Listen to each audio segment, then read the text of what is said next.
Hello students, good morning all of you. हम लोग जो अपना 11th क्लास का जो बेसिक केमिस्ट्री वाला चैप्टर था, फर्स्ट चैप्टर, उसके बारे में पढ़ रहे थे। इस चैप्टर के अंदर लास्ट क्लास के अंदर हम लोगों ने जो सीमांत अभिकर्मक और जो उसका मूलानुपाती सूत्र, जो उसका सूत्र था, उसके बारे में न्यूमेरिकल किया था। ठीक है, ये हम लोगों ने पढ़ लिया था। थोड़ा सा हमने बेसिकली ये भी पढ़ा था कि रिएक्शन की स्टाइक्योमेट्री क्या होती है, स्टाइक्योमेट्री से क्या मतलब होता है, ये बता दिया था मैंने लास्ट क्लास के अंदर। स्टाइक्योमेट्री दो शब्दों से मिलकर बना होता है, स्टाइक्योन प्लस मीट्री। इसका मीन्स तत्व प्लस मापना। तो तत्व को मापना, यानी कि हम लोग क्या करते हैं स्टाइक्योमेट्री के अंदर, हम लोग क्या पढ़ते हैं कि रिएक्शन हमारी कितनी बैलेंस है और कितनी बैलेंस नहीं है। देखो, आप लोगों ने इससे पहले केमिस्ट्री में आने, ये तो चलो केमिस्ट्री में आया है, इससे पहले अगर उनकी बात करें कि जो आपने पढ़ दिया है, तो उसके अंदर आप लोग को पता होगा कि 10th क्लास के आप लोगों ने क्या पढ़ा था। 10th क्लास में आप लोगों ने रिएक्शन को बैलेंस करना पड़ा था। ठीक है, उसमें आप लोगों ने पढ़ा कि रिएक्शन को कैसे बैलेंस किया जाता है। वैसा ही हम यहाँ पे पढ़ेंगे, बस उस टाइम पे आपको जस्ट रिएक्शन को बैलेंस करना बता दिया था। अब देखो, यहाँ पे थोड़ा सा मैं आपको डिटेल से बताती हूँ कि रिएक्शन को बैलेंस क्यों करना पड़ता है, किस लिए करना पड़ता है, क्या आवश्यकता है कि हमें रिएक्शन को बैलेंस करना पड़ता है। तो देखिए, हम लोग क्या बोल रहे हैं कि हम लोग क्या पढ़ेंगे आज, रिएक्शन की स्टाइक्योमेट्री, किसी भी रासायनिक अभिक्रिया की स्टाइक्योमेट्री, यानी कि उसका रस समीकरण मिति। हिंदी में बोले तो इसको रस समीकरण मिति बोलते, बट आपको ये नाम स्टाइक्योमेट्री ही मिलेगा। ओके, तो स्टाइक्योमेट्री पढ़ने से पहले हम थोड़ा सा बेसिकली मैं आपको पूछना चाहूंगी, और आप थोड़ा सा बेसिकली खुद से सवाल करना। मैं जो आपसे पूछू वो पहले अपना खुद क्वेश्चन आंसर देने की कोशिश करना कि अपने को आता है कि नहीं आता। देखो, हम लोग क्या बोल रहे हैं, रिएक्शन को बैलेंस करना। सबसे पहले तो यही देखिए, केमिकल रिएक्शन होती क्या है। केमिकल रिएक्शन है क्या, मतलब रासायनिक अभिक्रिया है क्या चीज। मैंने क्वेश्चन आपको ये पूछ लिया कि रासायनिक अभिक्रिया क्या होती है, तो आप लोग क्या जवाब दोगे कि रासायनिक अभिक्रिया क्या होती है। सिंपल सा ही है, बट इसका आंसर देना सबके बस की बात तो है नहीं। ठीक है, तो देखिए रासायनिक अभिक्रिया क्या होती है, हम लोग पढ़े कि रिएक्शंस क्या होती हैं, जो अभिक्रिया होती हैं उसके अंदर क्या होते हैं, पुराने बॉन्ड जो होते हैं, पुराने बंध वो क्या होते हैं, टूटते हैं, वह नए बंध बनते हैं। यही होता है रिएक्शन के अंदर। जैसे सपोज करो मैं कोई भी रिएक्शन करा रही हूँ, AA प्लस BB। ओके, ये मैं रिएक्शन करा रही हूँ AA प्लस BB, और यहाँ से मैं प्रोडक्ट बना रही हूँ ये। ठीक है, अगर सिंपल ऐसे रिएक्शन में जाए तो HH प्लस ClCl, इससे मैं बना रही हूँ HCl। ओके, तो ये रिएक्शन है। इसमें क्या हुआ, पुराना बॉन्ड था A और A के बीच के बॉन्ड, B और B का बीच का बॉन्ड, और यहाँ पे नया बॉन्ड बना है A और B के बीच का बॉन्ड। नया बन गया ना, अभी AA और BB के बीच में था, अभी नया बन गया AB के बीच में हो गया। ऐसे ही पुराना बॉन्ड था हाइड्रोजन हाइड्रोजन के बीच में और क्लोरीन क्लोरीन के बीच में, लेकिन नया बन गया हाइड्रोजन और क्लोरीन के बीच में।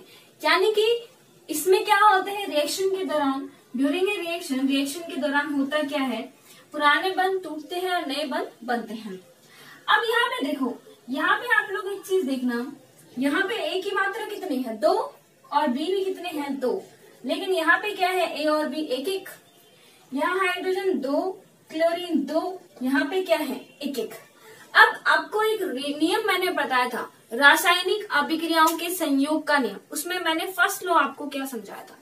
फर्स्ट लॉ मैंने बताया था द्रव्यमान संरक्षण का नियम। द्रव्यमान संरक्षण का नियम हमें क्या कहता है कि द्रव्यमान को ना तो नष्ट किया जा सकता है और ना ही उत्पन्न किया जा सकता है। यही बताया था कि द्रव्यमान को ना तो नष्ट किया जा सकता है और ना ही उत्पन्न किया जा सकता है। ठीक है, लेकिन आप जब ये रिएक्शंस कर रहे हो, इसमें आप लोग इस नियम का पालन नहीं कर रहे, क्योंकि आपने क्या किया, 2A थे उससे 1 ले आए, यानी द्रव्यमान आपने घटा दिया। 2B थे 1B ले आए, यानी कि द्रव्यमान आपने घटा दिया। ऐसे ही 2 हाइड्रोजन थे, 1 हाइड्रोजन आ गया, द्रव्यमान आपने घटा दिया। 2 क्लोरीन थे, 1 क्लोरीन आ गया, इट मीन्स आपने द्रव्यमान घटा दिया। ठीक है, तो यहाँ पे ये नियम क्या नहीं हो रहा, फॉलो नहीं हो रहा।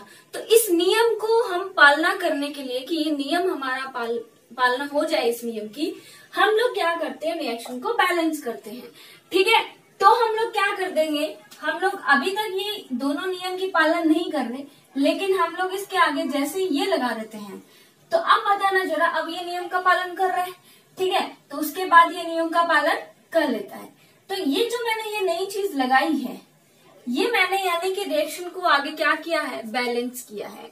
तो बैलेंस करना क्यों जरूरी है, क्योंकि क्या करते हम लोग उसको द्रव्यमान संरक्षण नियम का पालन करते हैं। इस नियम का पालन करने के लिए ही हम लोग आगे क्या लगा देते हैं, कुछ गुणांक लगा देते हैं, कुछ अंक लगा देते हैं उनको बैलेंस करने के लिए। इन अंकों को क्या कहते हैं, स्टोइकियोमेट्री गुणांक कहते हैं। अब हम आते हैं किस पे, डेफिनेशन पे। तो डेफिनेशन हमारी है कि किसी रासायनिक अभिक्रिया के संतुलित समीकरण में उपस्थित विभिन्न अभिकारकों या उत्पादों के मध्य, यानी कि ये अभिकारक और ये उत्पाद, इनके मध्य अणुओं, मोलों, द्रव्यमानों या आयतनों के संदर्भ में मात्रात्मक संबंध को अभिक्रिया की स्टोइकियोमेट्री कहते हैं। देखिए, जब ये रिएक्शन पूरी तरह से बैलेंस है, जब ये रिएक्शन H2 प्लस Cl2 उससे 2HCl जब बन जाता है, जब ये रिएक्शन पूरी तरह से बैलेंस है, तब इसके कितने मोल हैं और द्रव्यमान, इनका द्रव्यमान कितना है, इसके मोल बोल सकते हैं, इसका द्रव्यमान बोल सकते हैं, या फिर इनका आयतन कितना है ये बोल सकते हैं, या फिर हम लोग क्या बोल सकते हैं, अणु कितने हैं ये भी हम लोग बोल सकते हैं। ठीक है, तो चार तरीके से हम लोग इनको ले सकते हैं। तो चारों अणु में, मोल्स में, द्रव्यमान में या आयतन में, तो ये सारे अगर कितने हैं और फिर प्रोडक्ट में भी उतने हैं ना, तो उसका द्रव्यमान संरक्षण का नियम फॉलो हो रहा है। तो उस टाइम पे ये जो रिएक्शन का बीच का जो मात्रात्मक संबंध है वही हमारा क्या कहलाता है, स्टोइकियोमेट्री। और इस समीकरण में प्रयुक्त अंकों को, यानी कि जो दो, अब देखो जैसे मैं इस रिएक्शन को लिखूं तो इस रिएक्शन को मैं ऐसे ही तो लिखूंगी, H2 प्लस Cl2 उससे क्या बन रहा है, 2HCl। ये गैसियस है, ये गैसियस है और ये गैसियस है। ठीक है, तो ये H2 का कितना है, हम लोग इसको देखो कैसे कैसे लिख सकते हैं, अलग अलग प्रकार से लिख सकते हैं कि H2 का क्या हुआ, एक अणु। ठीक है, आपने क्या लिखा, H2 का एक अणु। क्लोरीन का क्या लिखा हम, एक अणु। तो इसके कितने अणु प्राप्त हुए, 2 अणु। ये आप लोगों ने लिखा, या तो आप ऐसे लिख सकते हो या फिर आप लोग कैसे लिख सकते हो जरा बताना। अणु की फॉर्म में लिख लिया, मोल्स की फॉर्म में इसका क्या लिख सकते हैं, 1 मोल। इसका हम लोग क्या लिख सकते हैं, 1 मोल। और इसका कितना लिखेंगे, 2 मोल। या हम लोग द्रव्यमान की फॉर्म में लिखेंगे तो देखो, हाइड्रोजन, एक हाइड्रोजन का द्रव्यमान कितना होता है, एक हाइड्रोजन का द्रव्यमान 1, तो 2 हाइड्रोजन का कितना हो जाएगा, तो 2 ग्राम। अब देखना यहाँ पे आप प्लस करोगे क्योंकि द्रव्यमान तो प्लस हो जाएगा ना। सिर्फ याद रखना इन दोनों के बीच में आप प्लस नहीं लगाओगे, लेकिन द्रव्यमान जब आप लिखोगे तो प्लस लगाना होगा। क्लोरीन का कितना होता है, 35, तो 35.5, 35.5, 35 दूनी 70 और 1 71, तो कितना आ जाएगा, 71 ग्राम। ठीक है, तो इससे बना क्या, बना 2HCl है। देखो 35 और 1 36, 35.5 और प्लस में 2, 35.5, 71 तो ये और 2 इसके, तो वही है, इतना ही आएगा 73 ग्राम। संतुलित है ना, देखो हर तरीके से। ठीक है, एक अणु मिलके 2 अणु बने, 1 मोल मिलके 2 मोल बने, 2 ग्राम 71 ग्राम मिलके 2 ग्राम। याद रखना, आप लोग द्रव्यमान संरक्षण का नियम सिर्फ यहाँ पे फॉलो करोगे। अब ये पर्टिकुलरली नहीं है कि इसका 1 अणु, इसका 3 अणु तो 4 अणु बनेंगे, ये कोई श्योरिटी नहीं है। ठीक है, वो हम लोग देखो आगे भी देखिए हम लोग बढ़ सकते हैं। इसमें तो चलो बन रहे हैं 1 और 1 मिलके 2, बट यहाँ पे ये फिक्स नहीं है कि इसका 1 और इसका 1 मिलके 2 ही बने, हो सकता है ये भी 1 बन जाए, तो वो तो अलग चीज है। लेकिन द्रव्यमान आपका हमेशा समान होना चाहिए, वही द्रव्यमान संरक्षण का नियम है। द्रव्यमान यही होना चाहिए कि 2 ग्राम 71 ग्राम मिलके 73 ग्राम भी बनने ही चाहिए। इतना समझ में आया। देखिए क्या कहते हैं कि ये जो क्रियाकारक और उत्पाद है, इनमें मोल की संख्या बराबर होनी चाहिए, या फिर हम द्रव्यमान में लिखें या फिर हम उसको अणु की फॉर्म में लिखें, तो उनका जो मात्रात्मक संबंध हम स्थापित करते हैं वो तो कहलाती है स्टोइकियोमेट्री। और इसमें जो प्रयुक्त अंक है, ये जो इसके मान लो कुछ भी आगे नहीं, इसका मतलब 1 है, तो ये जो प्रयुक्त अंक है ना, इसको हम लोग क्या बोलते हैं, स्टोइकियोमेट्री गुणांक, जो कि अभिकारकों और उत्पादों की मोलों को दर्शाते हैं कि कितने मोल यूज में हो रहे हैं। ये चीज वो क्या करते हैं, शो अप करते हैं। ठीक है, तो हम लोग चलो ये हम लोगों ने पढ़ा। इसके बाद हम लोग क्या करते हैं, नेक्स्ट हम लोग आप लोग केस पे आते हैं, एग्जाम्पल पे आते हैं। ठीक है, तो अभी देखिए एक अब मैंने एग्जाम्पल्स पढ़ लिया है। अब मैं मान लो सपोज करो एक और एग्जाम्पल आपको पढ़ा रही हूँ। ठीक है, जैसे कि मान लो मैथेन है,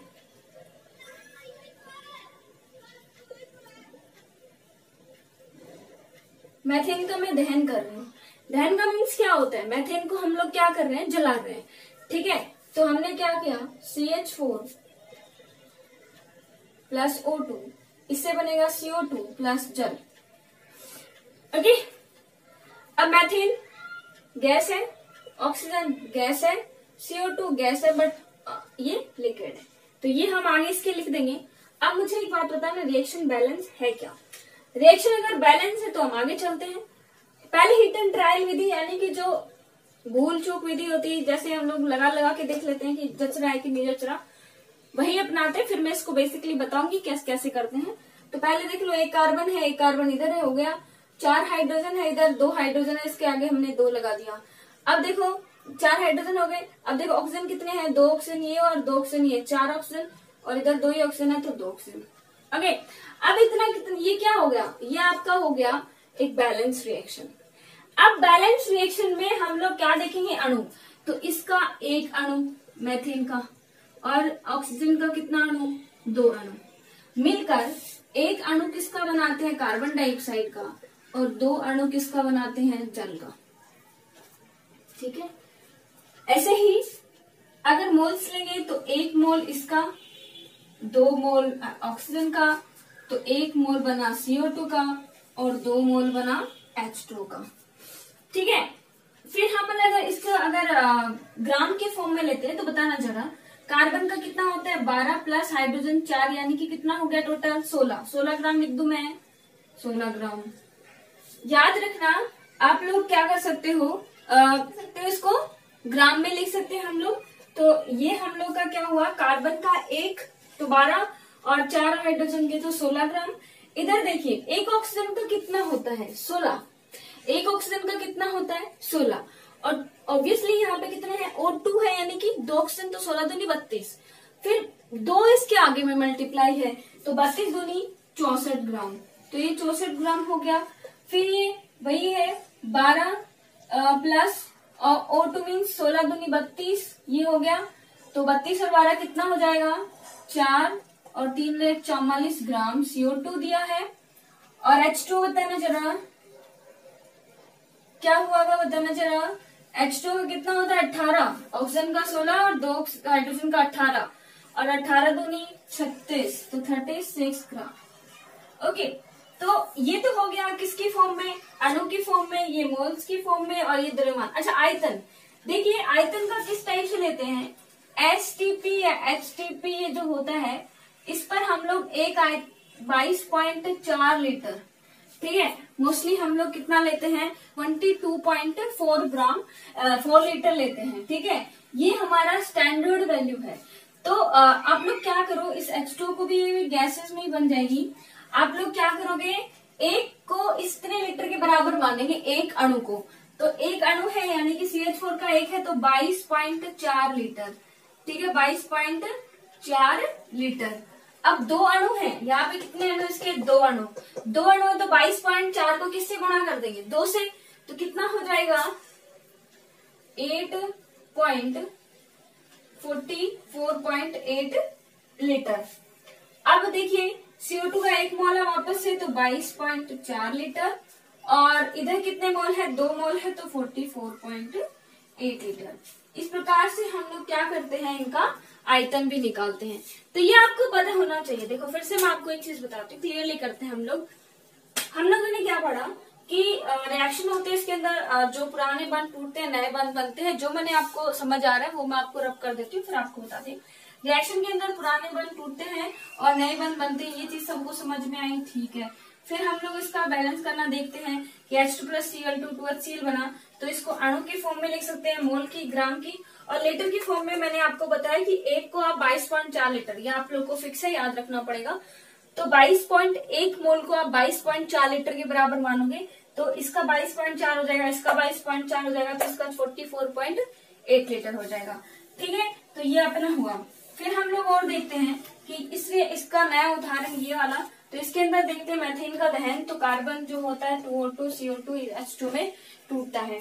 ठीक है, ये सारे गैसियस के अंदर टूटेंगे। फिर एक अणु इसका, दो अणु इसके, एक अणु इसका और दो अणु इसके बने। 1 मोल इसका है, 2 मोल इसका, 1 मोल 2 मोल। याद रखना, जब आप ये लगाओगे तब आप जरूर प्लस का निशान लगा सकते हो, उससे पहले आप इनके बीच में प्लस का निशान नहीं लगा सकते। सिर्फ और सिर्फ द्रव्यमान जहाँ पे लिख रहा आपने, वहीं पर आप लोगों ने क्या कर सकते हो, प्लस का निशान लगा सकते हो। ठीक है, चलो ये एक और उदाहरण ले लेते हैं और समझने के लिए। मान लो हमने क्या किया, नाइट्रोजन प्लस हाइड्रोजन से अमोनिया बनाई। ये गैस है, हाइड्रोजन गैस है, अमोनिया भी गैस है। नाइट्रोजन कितने हैं, 2, तो इधर कितने कर देंगे, 2। हाइड्रोजन कितने हैं, 3 दूनी 6, और इधर है 2, तो इसको 3। ये हमारी रिएक्शन है। एक्चुअली ये रिएक्शन इक्विलिब्रियम में होती है, ये चीज आगे आपको समझ आएगी। फिर भी दोनों दिशाओं में चलती है, लेकिन अभी आपको नहीं समझना तो समझ लीजिए, नहीं ये आगे समझा दूंगी मैं आपको। पूरा चैप्टर है अपने 11th क्लास के अंदर कि इक्विलिब्रियम क्या होता है। तो देखिए, ये आप लोगों ने पढ़ा। अब देखिए क्या होता है कि इसका नाइट्रोजन का कितना अणु के रूप में रखेंगे, तो पहले क्या लिखेंगे, इसका एक अणु। ओके, तो हम लोग ये रिएक्शन देख रहे थे। देखिए ये रिएक्शन देख रहे थे, इसके अंदर देखिए एक्चुअली कुछ वीडियो में थोड़ा सा प्रॉब्लम हो गया, दैट्स व्हाई मैं आगे पूरा मैंने कंटिन्यू कर लिया था, बट वो वीडियो कैप्चर नहीं हुआ, तो दैट्स व्हाई अभी वापस से करना पड़ रहा है। ओके, तो आप लोग बस चिंता मत कीजिए, वहां से अपना कंटिन्यू करते हैं। जो लास्ट हम लोगों ने पढ़ा था वो पढ़ा कि हम लोगों ने जो मैथेन था उसका दहन पढ़ा। अभी हम लोग एक और अपने एग्जाम्पल पे चलते हैं। वो चलते हैं कि जो नाइट्रोजन और हाइड्रोजन जो गैस है वो मिलकर क्या बना रही है, अमोनिया गैस। ओके, इतना हम लोग ने देखा। अब देखिए नाइट्रोजन और हाइड्रोजन गैस मिलकर बना रही है अमोनिया। अब नाइट्रोजन और हाइड्रोजन ये संख्या बैलेंस नहीं है, तो चूंकि यहाँ पे नाइट्रोजन की संख्या 2 है तो हम इसके आगे 2 लगा देते, तो नाइट्रोजन बैलेंस। ठीक है, अब नाइट्रोजन तो बैलेंस हो गया, हाइड्रोजन इम्बैलेंस हो गया। हाइड्रोजन की संख्या इधर है 6 और इधर है सिर्फ 2, तो हम लोग क्या करेंगे, इधर क्या लगा देंगे, 3, तो हाइड्रोजन की संख्या भी कितनी हो गई, 6। प्रॉपरली कैसे बैलेंस करते हैं और हम लोग एग्जाम्पल पढ़ेंगे। अभी आप लोगों ने ये देखा कि इसके अंदर ये हुआ। ओके, अब देखिए जब हम इसका, अब हम लोग वही लिखेंगे कि इसका जब हम लोग क्या ले रहे हैं, एक अणु ले रहे हैं, तो इसके कितने अणु ले रहे हैं, 3 अणु, तो मन कितने रहे हैं, 2 अणु। अब यहाँ पे मत आ जाना कि 1 और 3 से 2, और हमने पहले पढ़ा था वहां पे था 1 और 2 से 2 और 1 बन रहे थे, ऐसा यहाँ पे पॉसिबिलिटी नहीं है। हमें सिर्फ और सिर्फ देखना क्या है कि द्रव्यमान हमारा क्या रहना चाहिए, संरक्षित रहना चाहिए। वहां पर भी हम लोगों ने देखा था कि जब हम लोगों ने मैथेन का दहन पढ़ा था तो इधर भी 80 ग्राम बन रहा था और उधर भी 80 ग्राम ही बन रहा था, तो 80-80 ग्राम दोनों तरफ बना था। और ऐसे ही हम लोग यहाँ पे भी द्रव्यमान चेक करेंगे कि द्रव्यमान हमारा क्या रहना चाहिए, संरक्षित रहना चाहिए, द्रव्यमान सेम रहना चाहिए। अब देखिए चूंकि एक अणु, 3 अणु और 2 अणु, अब हम इसको मोल्स की फॉर्म में लिखें तो मोल की फॉर्म में क्या हो जाएगा, 1 मोल, 3 मोल, उससे मिल रहे हमें 2 मोल अमोनिया। और चूंकि ये याद रखना यही स्टैंडर्ड होता है, हम लोग अणु की फॉर्म में बहुत ही छोटा चीज हो जाता है, इसलिए इस फॉर्म में स्टडी नहीं की जा सकती, दैट्स वाई हम लोग मोल फॉर्म में ही लेते हैं। नेक्स्ट हम लोग द्रव्यमान की फॉर्म में लें तो देखो एक नाइट्रोजन का 14 होता है, 2 नाइट्रोजन का हो जाएगा कितना, 28 ग्राम। ठीक है, अगर देखो 3 और एक हाइड्रोजन का 1 और यहाँ पे H2 है तो 3 दूनी कितना हो जाएगा, 6 ग्राम। अमोनिया में देखिए 2 मल्टीप्लाई 14 प्लस 3, 14 और 3 17, 17 दूनी 34 ग्राम। तो देखो 28 और 6 भी 34 होता है, और यहाँ पे आपको मैंने बताया था कि यहाँ पे आप लोग प्लस यूज कर सकते हो, बाकी आप इनके बीच में प्लस यूज नहीं कर सकते। सिर्फ और सिर्फ द्रव्यमान जब लिखो तभी आप प्लस यूज कर सकते हो। तो इधर भी आपका 34 ग्राम है और इधर भी आपका 34 ग्राम है। ठीक है, अब हम लोग क्या करेंगे, अब हम लोग करते हैं कि हम लोगों ने क्या किया, 34 ग्राम हमारा बन गया। अब हम लोग करते हैं आयतन के फॉर्म में। हमारे डेफिनेशन में थी, वो डेफिनेशन रफ हो चुकी है अभी, क्योंकि वो मैंने दोबारा से नहीं लिखी, उसके अंदर तो बता दिया था। तो डेफिनेशन फिर से सुन लीजिए कि क्या होता है कि जब हम लोग का जो रिएक्शन होता है संतुलित समीकरण के अंदर, जो अभिक्रिया के अंदर जो उसका द्रव्यमान के फॉर्म में, अणु के फॉर्म में, आयतन के फॉर्म में, तो देखिए अणु की फॉर्म में हो गया, मोल की फॉर्म में हो गया, द्रव्यमान की फॉर्म में। अब आयतन में देखिए, तो देखिए स्टैंडर्ड जो कंडीशन होती है एसटीपी, उस पर जो हम लोग एक अणु का जो आयतन या एक मोल का जो आयतन लेते हैं वो लेते हैं 22.4 लीटर। क्या कितना लेते हैं? 22.4 लीटर। तो जहां पे आपको एक अणु या एक मोल दिख रहा है वहां पे आप क्या लिखोगे? 22.4 लीटर। तो नाइट्रोजन कितना है? नाइट्रोजन का एक अणु ही है तो 22.4। इसका देखो 3 अणु है तो इसको 3 गुणा 22.4 लीटर, और इधर कितना हो जाएगा? 2 गुणा 22.4 लीटर। कितना हो जाएगा? ये तो 22.4 लीटर ही रहेगा। ये कितना हो जाएगा? 4 3 12, 3 दूनी 4, 1 7 और 3 दूनी 6, 67.2 लीटर। और ये कितना हो जाएगा? 4 दूनी 8, 2 दूनी 4, 2 दूनी 4, 44.8 लीटर। ठीक है, तो ये लीटर के फॉर्म में हो गया। अगर हम लोग देखो नेक्स्ट अवोगाद्रो नंबर की फॉर्म में लिखेंगे। अवोगाद्रो नंबर क्या होता है? अवोगाद्रो संख्या। अवोगाद्रो संख्या को हम लोग क्या किससे प्रदर्शित करते हैं? Na से। यानी कि उसके अंदर जो अपना आयतन है, जो भी आयतन है उसमें अणुओं की संख्या। तो सपोज करो एक अवोगाद्रो को संख्या को हमने क्या दे दिया? Na। तो 3 को क्या लिख देंगे? 3 into Na, और उससे क्या बन रहा है? 2 Na, तो 2 Na। तो इतनी फॉर्म में आप लोग इसको लिख सकते हो। ठीक है, ये एक तरीके से क्या है, रिएक्शन को हम लोग ने बैलेंस किया पहले, और उसके बाद हम लोगों ने क्या करा है, उसको अणु के फॉर्म में, मोल्स की फॉर्म में, ग्राम की फॉर्म में, लीटर की फॉर्म में और अवोगाद्रो संख्या के फॉर्म में इनमें लिख सकते हैं। दूसरी चीज यहाँ पर जो अपने क्या बोल सकते हैं कि इनके स्टाइक्योमेट्री गुणांक है वो है 1, 3 और 2। अब देखिए स्टाइक्योमेट्री गुणांक कभी भी फिक्स नहीं होते हैं, ये जरूर याद रखना कि स्टाइक्योमेट्री जो गुणांक है वो कभी भी फिक्स नहीं होते हैं। वो डिपेंड करता है स्टूडेंट की सोच पे, कि स्टूडेंट ने सोचा, ऐसे नहीं कुछ भी आप सोच दोगे कुछ भी लिख दोगे, ऐसे भी नहीं है। बट वो डिपेंड क्या करता है कि स्टूडेंट किस तरीके से बैलेंस कर रहा है। सपोज करो आपने क्या बैलेंस किया, हमने जैसे 1 मोल H2 लिया, मैं इसको डबल कर रही हूँ, मैंने ये सोचा मैं 2N2 ले लूं। ठीक है, अब 2N2 लिया है तो उसके लिए 6 हाइड्रोजन चाहिए, क्योंकि एक के लिए 3 चाहिए तो 2 के लिए 6 चाहिए, है ना। फिर उससे क्या बनेगा? 2 अमोनिया के बने हैं, जब 1 और 3 से 2 बन रहे हैं तो 2 और 6 से बताओ कितने बनेंगे? 4 NH3। तो यहाँ पे स्टाइक्योमेट्री गुणांक अलग नहीं हो गए क्या? अलग हो गए, 2, 6, 4। ठीक है, लेकिन याद रखना स्टाइक्योमेट्री गुणांक तो हम लोग ने जो रिएक्शन लिखी है उस पर डिपेंड कर रहा है। स्टाइक्योमेट्री गुणांक हर का अलग अलग हो सकता है, बट बैलेंस होनी चाहिए। कभी भी द्रव्यमान अलग नहीं निकलेगा, द्रव्यमान अपना क्या रहेगा? दोनों तरफ सेम रहेगा। अब वो डिपेंड करता है, आपने स्टाइक्योमेट्री गुणांक अलग निकाल लिया ना तो ये सारी चीजें बदल जाएंगी। अब यहाँ पे आप क्या लिखोगे? 2 मोल, फिर यहाँ पे 6 मोल, फिर यहाँ पे 4 मोल। अब 2 को गुना करोगे 28 का डबल आ जाएगा, तो सारी चीजें बदल जाएंगी। बट ये चीज याद रहेगी कि 34 इधर है, 34 इधर है, और अगर इसका डबल करोगे तो कितना आ जाएगा? 68। तो 68 इधर आएगा, 68 ही इधर आ जाएगा, वो चेंज नहीं होगा। यानी रिएक्शन के दौरान द्रव्यमान संरक्षित रहेगा, द्रव्यमान ना तो घटेगा और ना ही बढ़ेगा। ओके, तो अभी जो है और भी रिएक्शंस हैं जिसको हम बैलेंस करना पड़ेंगे, कि हमारी बड़ी रिएक्शंस आ जाएंगे उसको कैसे बैलेंस करेंगे, तो वो हम बैलेंस करना पड़ेंगे नेक्स्ट क्लास के अंदर। इतने आप अच्छे से इसको पढ़िए और अपने रिएक्शंस को कंप्लीट कीजिए। जो मैंने 3 एग्जाम्पल या 4 एग्जाम्पल आज पढ़ा है उनको अच्छे से पढ़िए, अपनी कॉपी में नोट डाउन कीजिए। ठीक है, और अपना अच्छे से कॉपी के अंदर इनको नोट करिए। ओके।